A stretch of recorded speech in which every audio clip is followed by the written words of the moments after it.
Are you seeking inner peace and harmony? In today's video, we will be discussing the 7 things that you need to leave behind in order to gain peace, as prescribed by Buddhist teachings. Lesson 1. Explaining everything too much when the answer is no. One of the most prevalent struggles is the difficulty to confidently say no without feeling the need to defend oneself. Setting limits makes a lot of people uncomfortable, especially when we are concerned about failing other people. This unease frequently causes us to overcompensate or justify our choice in an effort to lessen the impact of saying no. Many explanations can cause undue tension by complicating your emotional and mental state. Saying no with conviction and without giving too much justification is a practice in self-respect and a way to build harmony in both your personal and professional relationships. Over-explanation is frequently the result of a deeper yearning for acceptance. At its core, we fear that if we say no, people will think less of us or find us difficult. Because we are afraid of being judged, we tend to over-explain in the hopes that if we give a good enough explanation, the other person will accept our decision and not judge us less. Buddhism explains that behavior as a result of attachment to outside approval. We get tied to the idea of what other people think of us and worry that if we put limits, those opinions will suffer. We act against our actual nature as a result of this attachment, which leads to misery. When we have to say no, we get all knotted up trying to defend our decision, frequently at the price of our own mental health. An absorbed sense of obligation or guilt is another cause of over-explanation. Even when it costs us, we could feel obligated to ensure the comfort or happiness of others. This is especially typical among people-pleasers who frequently put the needs of others before their own. Our obsessive justification of our choices stems from our concern of failing other people and tries to ease the guilt we feel over prioritizing ourselves. There is a price to overcomplicating yourself. It first depletes your emotional stamina. You put in a lot of mental work justifying your decision rather than standing by it with confidence. This procedure can be draining, particularly if you frequently find yourself in circumstances where you need to say no but find it difficult to do so. Buddhists believe that this causes inner anguish and damages one's sense of self-worth. You are really asking for permission to cross your own limits and make your own decisions when you over-explain. This perpetuates the notion that other people must approve of your decisions, which can create a vicious cycle of reliance on outside validation. This gradually undermines your self-assurance and independence. The ability to say no without going into too much detail also reflects a strong sense of non-attachment. One might practice non-attachment to validation or approval from others when they cease feeling the need to defend their judgments to them. Buddhism places a strong emphasis on letting go of the desire for other people to approve of or comprehend your decisions. Rather, you have faith in the validity of your choice since it is consistent with your truth. Excessive explanation may also be a sign of connection to how things turn out. You might be worried about how people will respond if you say no, so you might try to manage the situation by providing justifications. But this connection to the result puts your mental well-being in the hands of other people, which leads to suffering. You can find serenity in the decision itself, not in how it is accepted. If you let go of the urge to control how other people respond, a lack of confidence in one's own judgment is frequently the root cause of over-explanation. You might believe that if you can't provide reasons for your no, it doesn't matter.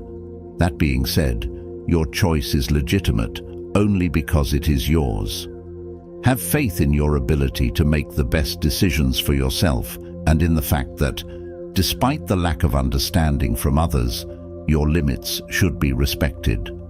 Saying no is about respecting yourself and your needs, not about rejecting other people or starting a fight. You make room for serenity in your life when you can say no with clarity and without giving too much explanation. You release yourself from the weight of having to win people over and from the stress of having to defend your choices. Lesson 2. When you're not ready. Forcing yourself to get over things. Healing and letting go are viewed in Buddhist philosophy as a gentle, progressive journey. It can be detrimental to force oneself to move on too soon because it will just make your misery worse rather than better.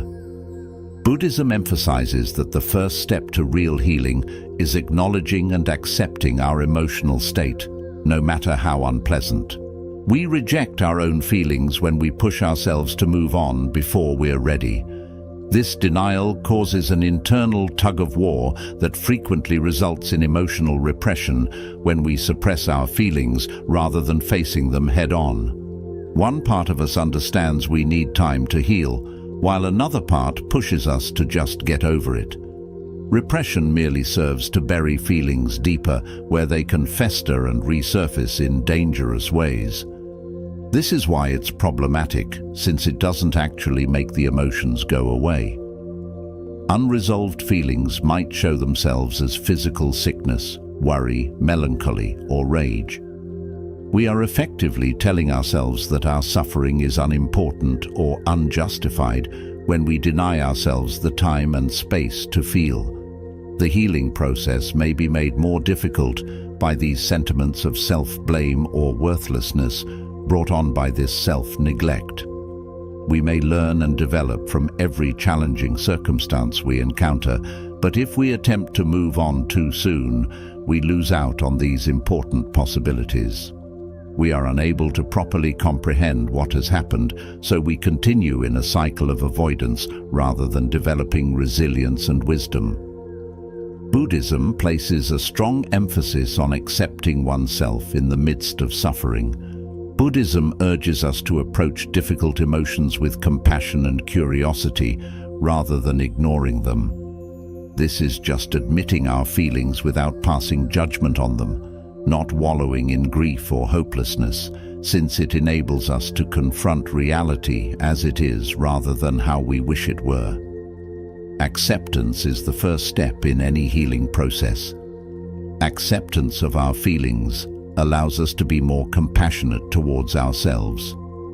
Compassion reminds us that it's normal to feel sad, angry, or confused, that these emotions are part of the human experience and serves as the antidote to the harsh, critical voice that tells us we should be over this by now.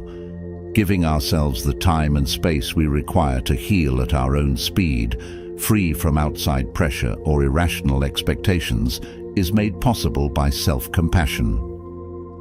Buddhism frequently compares practicing self-compassion to a mother treating her child.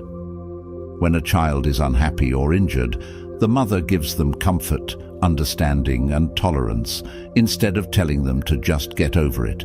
This allows the child to express their feelings in a secure and encouraging setting. Similarly, we can learn to be gentle and patient with ourselves, allowing ourselves the time we require to fully recover. Another essential Buddhist practice that can guide us through the healing process is mindfulness. Being mindful entails focusing on the here and now without passing judgment. Being mindful allows us to see our feelings as they come up without getting attached to them or attempting to ignore them. We can become more cognizant of the terrain of our emotions by practicing mindfulness. We can perceive our sentiments as transitory states that come and go like ocean waves, as opposed to seeing them as something to be avoided. This viewpoint enables us to let go of the need to get over things quickly and accept feelings for what they are, fleeting yet significant. We might also avoid the trap of fabricating tales around our suffering by remaining in the now with our feelings. Stories such as, "I'll never be happy again," or "I'm not strong enough to handle this," might exacerbate your suffering and hinder your ability to recover. For instance, if you're grieving the loss of a loved one, by keeping you rooted in the here and now, mindfulness enables you to recognize your suffering, without conflating it with these restrictive stories. Buddhism places a lot of emphasis on letting go, but it's crucial to recognize that letting go is a process rather than an activated state. Releasing yourself does not imply ignoring the past or acting as though it never occurred. It entails embracing life as it is and letting go of the connection to how things should have been. It is not possible to rush this procedure. It takes time. For instance, you might experience a range of feelings after being betrayed, such as anger, despair, perplexity, or even guilt. Rushing to let go of these feelings could lead to your suppressing them, but real letting go occurs only when you've given yourself permission to experience and comprehend these feelings to the fullest. It is only after that you can let them go without any regrets or unresolved matters. Forgiving oneself and other people is another aspect of letting go. This is about letting go of the power that anger or resentment has over you, not about endorsing bad behavior. One of the most difficult aspects of the healing process is usually forgiveness, which calls for patience, introspection, and self-compassion. It can be difficult to fully move on when you force yourself to forgive before you're ready. This can lead to emotions of guilt or resentment. Becoming confident in your own timeline is one of the most crucial lessons in recovery. Healing is a process that is unique to each person and cannot be prescribed in any way. It's acceptable if something takes a person many weeks to get through, but takes another months or even years. Healing is a very personal journey that takes its own time. It is not a race. Buddhism teaches us to let go of expectations, other people's and our own. Remind yourself that healing occurs in its own time. If you find yourself under pressure to move on, whether from loved ones, society, or even your own inner critic, have faith that the healing process will come when the time is right for you. In the meantime, concentrate on treating yourself with compassion and patience. Give yourself the gift of gradual, deliberate healing rather than pressuring yourself to move on from problems soon, without criticism or coercion. Give yourself permission to experience the whole spectrum of your feelings. If you need assistance, ask for it from others, but also develop self-compassion and comfort. You'll notice that eventually the suffering fades and that peace starts to take its place. Not because you forced it, but because you let it happen organically. Pushing oneself to move on from things before you're ready can impede your emotional development and cause further pain. By contrast, healing can occur at your own rate, free from judgment or pressure. If you adopt the Buddhist values of acceptance, compassion, and mindfulness, recall that healing is about accepting your pain, being present with yourself, and having faith that peace will find you eventually, rather than racing to the finish line. Lesson 3. Being afraid to try new things and not succeed. One of the strongest things preventing us from achieving tranquility is fear, in particular, the fear of failing. It can be crippling. We are afraid of what might happen if we fail, so we avoid attempting new things, taking chances, and pursuing our aspirations. Buddhism views fear as an effect of attachment, namely, attachment to results. According to what the Buddha taught, misery results from holding on to expectations and wishes. We experience pain when things don't turn out the way we had hoped. Fundamentally, fear of failure stems from a desire for success. We become terrified of anything less because we are so focused on getting the desired outcome. Buddhism places more emphasis on the process than the outcome. Another eightfold path principle, right effort, exhorts us to work hard, yet to stay unattached to the result. The fact that we tried is more important than whether we succeed or fail. We become more receptive to fresh experiences, personal development, and eventually serenity when we let go of our fear of failing. If I fail, what might possibly go wrong? The outcomes we envision are frequently simply significantly worse than the actual ones. Life is full of failures because that's how we develop, learn, and get better. Buddhism actually teaches that accepting failure is a better course of action than fearing it. It's a chance to put resilience, humility, and knowledge into practice. Put your fear of failing behind you and open yourself up to the unknown. Try new things, take chances, and remember that you are still entire and complete, regardless of the result. You'll discover that recognizing failure as a valuable component of life's intricate fabric, rather than trying to escape it, brings about calm. Lesson 4. Making compartments between your life and work. Harmony is stolen by comparison. We frequently catch ourselves comparing our accomplishments, relationships, or occupations to those of others and feeling inferior. However, Buddhism forbids comparisons because everyone is traveling a different path than another, and doing so only causes misery. Buddhism places a strong emphasis on non-attachment, which includes the concept of comparison. Comparing oneself to others causes us to lose focus on our own path and instead cling to theirs. We lose sight of our own journey when we get preoccupied with what they own, what they've accomplished, or how they live. Buddhism encourages us to focus inward rather than outward. Being more accomplished than your peers or being superior to them will not bring you peace. It results from leading a life that is in line with your own principles and goals.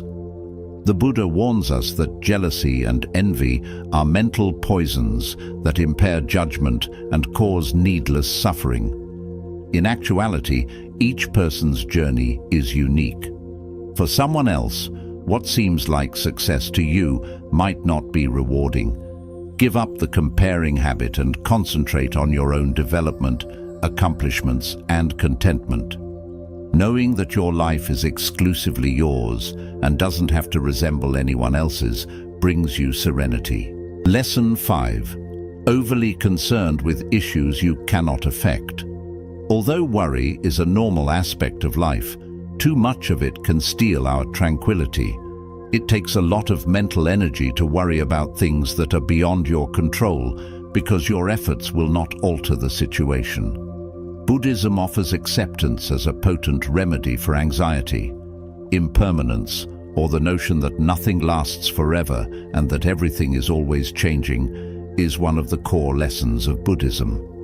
We frequently attempt to fight against this reality when we worry. We want to be in charge of the future and make sure that everything goes as we have planned. However, the truth is that we are powerless over everything, and attempting to do so would only make us feel anxious and frustrated. Buddhism advises you to concentrate on what you can control.